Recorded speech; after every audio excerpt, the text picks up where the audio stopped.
We have but one choice, and that man is ready.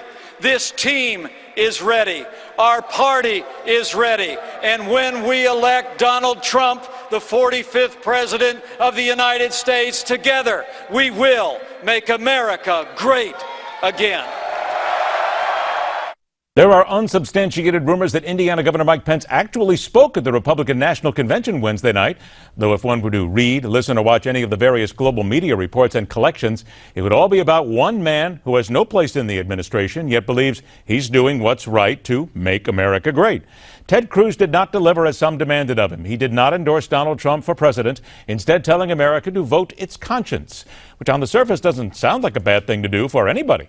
However, what we now know is that Donald Trump and his people knew what was coming 3 days before it happened. So instead of just asking why would anybody want to turn him loose with that message, oh, come on, don't be so shallow. Ask yourself what Donald Trump has to gain. This is politics. One of the matters at hand we will deal with, along with your phone calls at 1-877-NEWSMAX, 1-877-639-7629.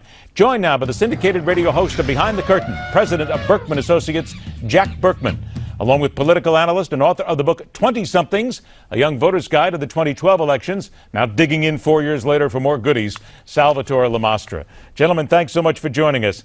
At Texas delegation breakfast this morning, Ted Cruz made his case, saying the GOP needs to show that voting for the candidate is also voting for their conscience, and that is the only way to win in November. Here is what he said.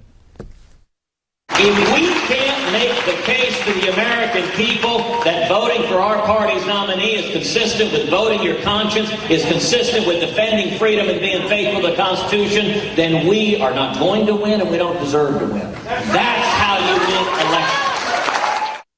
All right, Jack, I come to you first. What's wrong with voting your conscience? Well, nothing. Paul Manafort, who's usually very astute, made a terrible mistake. I would liken it to what happened in '92 when Pat Buchanan stabbed George H.W. Bush in the throat. He had one speech in the prompter and he pulled out another one. Cruz is a media hound. I like Ted Cruz's philosophy. I don't particularly like Ted Cruz. Manafort knew what was coming, and as you suggest, there are reports they even directly knew 2 or 3 days before.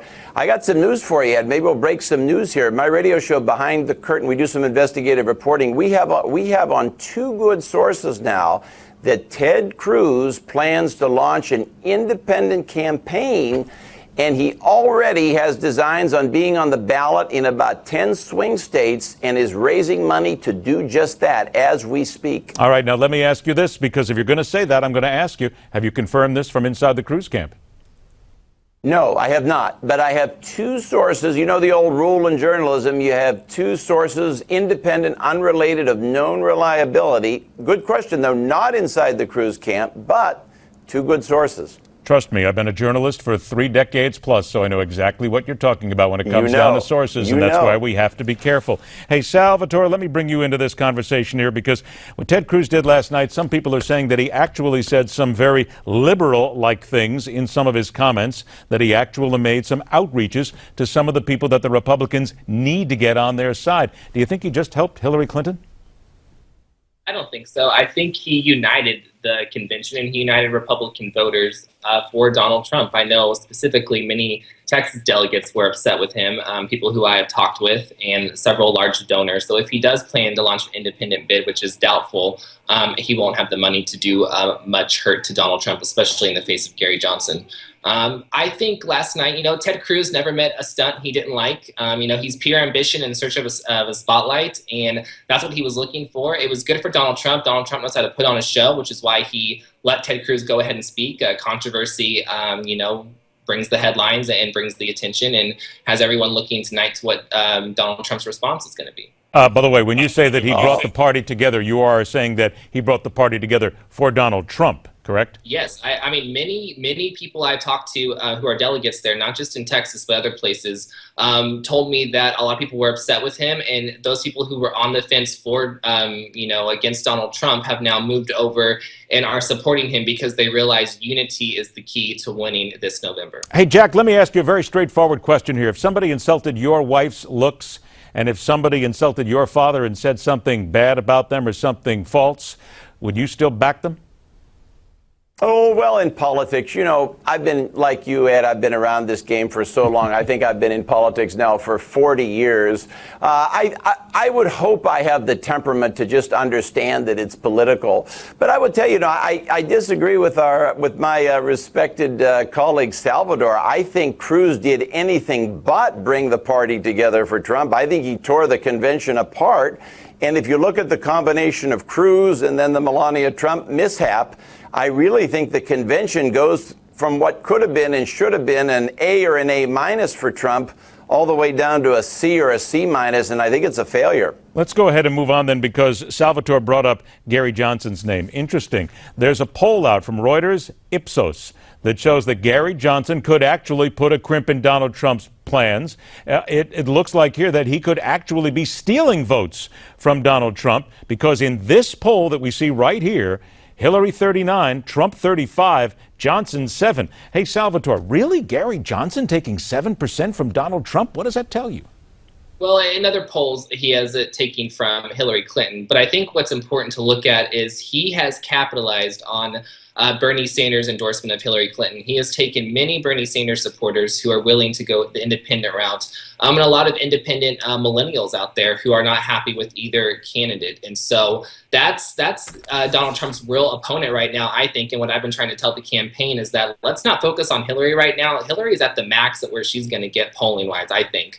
And Gary Johnson can only go up, and Donald Trump can only go up. And so I think that Gary Johnson is who they should be looking at. They should be looking at the Bernie Sanders supporters who are upset, and they should be looking at those independent millennials and independent voters out there who are still willing, about 20% willing to vote, who haven't cast their vote anyway. So I think that Gary Johnson is the big upset here this election, and he's close to 13% in many polls. If he gets to 15 and he's on that stage, I think that is end of the game for Donald Trump if Gary Johnson makes it on that stage. Before we get too far away from it, here is Rich in White Plains, New York, who is a Republican and very proud of Ted Cruz for not endorsing Donald Trump. You got 30 seconds, Rich. Make your point, because you're sitting out there on a limb right now.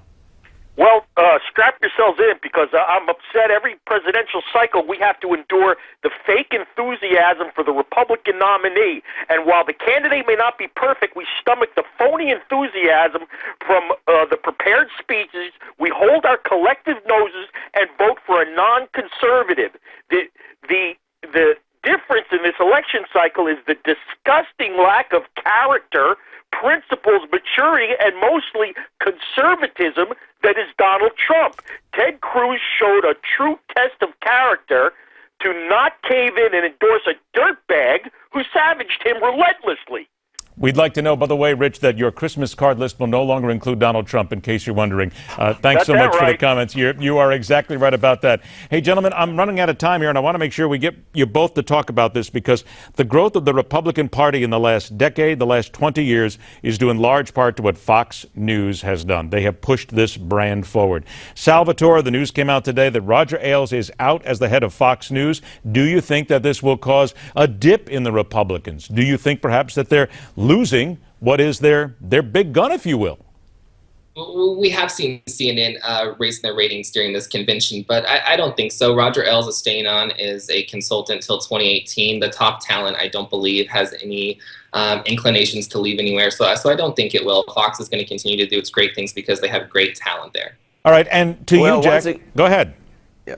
I was going to say, once again, I think I disagree with my friend Salvador, because Ailes, it's not just a question of conservatives and good ratings for Fox. Fox is going to go on with great ratings for the next generation. The issue is Ailes was able to coordinate the network closely with the RNC and the Republican Party. He was constantly in touch with Republican officials, Republican candidates, the RNC chairman.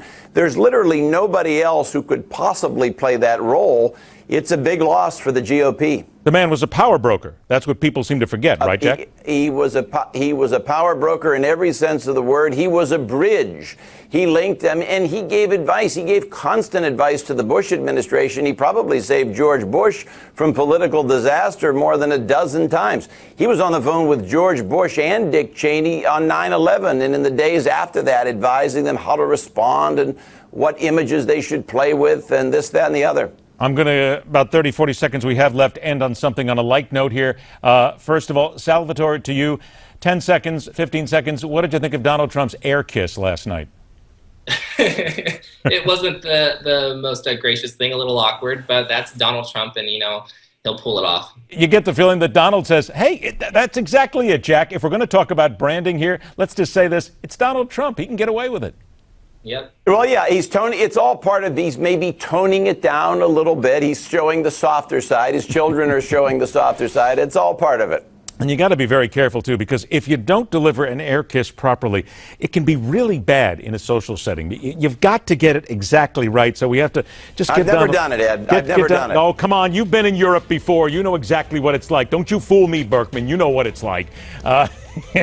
Jack Burkman, Salvator La Mastra, gentlemen, thanks so much for joining us. Hey, something else got buried last night in Cleveland. We'll talk about that. Don't forget also our special coverage of the Republican National Convention begins at 7 o'clock tonight. More of your phone calls coming up here on the Hardline.